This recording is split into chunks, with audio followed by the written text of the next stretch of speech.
Hello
अपनी बड़ी बड़ी आंखों में हमको फंसाकर हमसे दूर चले गए।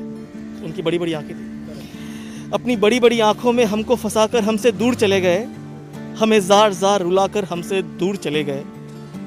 मुरीद है हम तेरे तुझे बखूबी पता था, मुरीद है हम तेरे तुझे बखूबी पता था, अपनी मखमली आवाज़ को हमारे दिल में उतार कर हमसे दूर चले गए।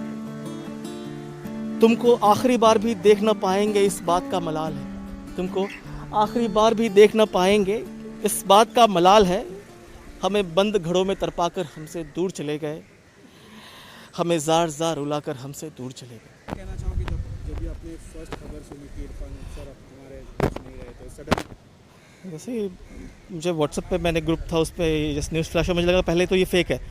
अक्सर लोग अक्सर बड़े बड़े सेलिब्रिटीज़ का ऐसे न्यूमर उड़ाए थे। फिर मैंने जब टेलीविज़न ऑन किया ऐसे तो देखा कि एक्चुअली में ये न्यूज़ आ रही है, और मैं बहुत ज़्यादा शॉक था, क्योंकि आधे घंटे तक मुझे समझ में नहीं आया कि मैं क्या रिएक्शन रहेगा। और कुछ लोगों के दोस्तों के फ़ोन भी आए और इस बारे में मतलब तो मैं बात नहीं कर पा रहा था उनसे, बिकॉज़ मैं बहुत ज़्यादा रेड था।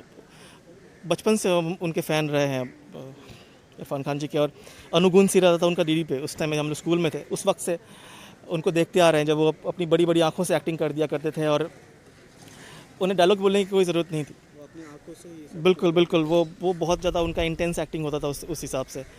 एंड ग्रेजुअली उनकी जो फिल्में आनी शुरू हुई, हासिल से लेकर आप देखें, फिर आप हैदर देखें या मकबूल देखें, English medium Hindi medium, okay, Piku में बहुत ही नेचुरल तरीके से उन्होंने एक्टिंग करी। तो फिल्म दर फिल्म, चाहे नेशनल फिल्म हो या इंटरनेशनल फिल्म हो, दोनों अंग्रेजी मीडियम भी उनकी मूवी आई थी, वो इसमें बहुत ही बाकमाल उन्होंने एक्टिंग की। लेकिन दुर्भाग्य से वो फिल्म हम नहीं देख सके, क्योंकि वो सिर्फ फ्राइडे को ही आई थी, उसके बाद सैटरडे से वो मॉल्स बंद हो गए थे। वो फिल्म मैं देखूंगा फॉर श्योर। और इस बात का जो उन्होंने एक ऑडियो क्लिप निकाला था उसमें, जिसमें बोलते हैं कि मैं हूँ भी और नहीं भी, ऐसा उन्होंने ऑडियो क्लिप में बोला है। तो मैंने जब देखा तो मुझे बहुत बहुत बुरा लगा, ये बहुत फील हुआ। तो मैंने एक पोएम लिखी इरफान जी के लिए। मैं एक पोएम के थ्रू मैं एक श्रद्धांजलि देना चाहता हूँ कि अपनी बड़ी बड़ी आँखों में हमको फंसाकर हमसे दूर चले गए। उनकी बड़ी बड़ी आँखें थी। अपनी बड़ी बड़ी आँखों में हमको फंसाकर हमसे दूर चले गए, हमें जार जार रुलाकर हमसे दूर चले गए। मुरीद है हम तेरे तुझे बखूबी पता था, मुरीद है हम तेरे तुझे बखूबी पता था, अपनी मखमली आवाज़ को हमारे दिल में उतार कर हमसे दूर चले गए। तुमको आखिरी बार भी देख न पाएंगे इस बात का मलाल है, तुमको आखिरी बार भी देख न पाएंगे इस बात का मलाल है, हमें बंद घड़ों में तरपाकर हमसे दूर चले गए, हमें जार जार रुलाकर हमसे दूर चले गए। क्या क्या कहना चाहोगे सर कि उनकी आखिरी छवि भी आप देख नहीं पाए, मतलब ये वाकई बहुत कोई भी नहीं देख पाएगा, क्योंकि ये जो बहुत देश में माहौल चल रहा है। ये बहुत दुखद है बिकॉज़ जो महामारी चल रही है देश के अंदर, एक तरफ से देश हमारी इस महामारी से जूझ रहा है, हमारे पुलिसकर्मी सभी लोग लगे हुए हैं इस चीज़ में, हमें सोशल डिस्टेंसिंग का ख्याल भी रखना है, जो आप देख रहे हैं यहाँ पे मेंटेन हो रहा है। ऐसे में एक इतना बड़ा अदाकार एक कलाकार इस तरीके की मतलब he deserve more, you know, but situation ऐसी है कि कोई कुछ कर नहीं सकता इसमें। अदरवाइज़ वो चीज़ें बड़ी होती, डेफिनेटली वो बड़ी होती। और उम्मीद करते हैं कि जब उनकी श्रद्धांजलि सभा होगी उस वक्त जब लॉकडाउन हट जाएगा शायद, या फिर मेरे ख्याल से मुंबई में तो बहुत पॉसिबल नहीं है, बट देखते हैं कि इन फ्यूचर क्या होगा, लेकिन वाकई में he deserve more. Thank you so much. जब अपने फर्स्ट शॉकिंग न्यूज़ सुनी कि इरफान सर हमारे बीच नहीं रहे, तो क्या रिएक्शन? बहुत ही दुखद है उनका इस तरह इतनी जल्दी चले जाना हम सबके बीच से। एक कोई अपना अचानक यूं ही चला गया, और बहुत ही महान कलाकार, बहुत सारी यादें हैं जो रहेंगी हमारे साथ हम लोग। में भी उनकी एक मूवी आई थी, अंग्रेजी मूवी, मतलब यादें ताज़ा थी सर, मूवी देख।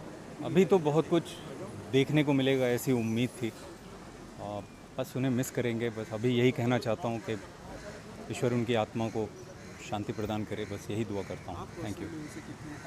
बहुत सारी बातें हैं, बहुत सारी यादें हैं, कभी आराम से बात करेंगे। अभी सॉरी, थैंक यू।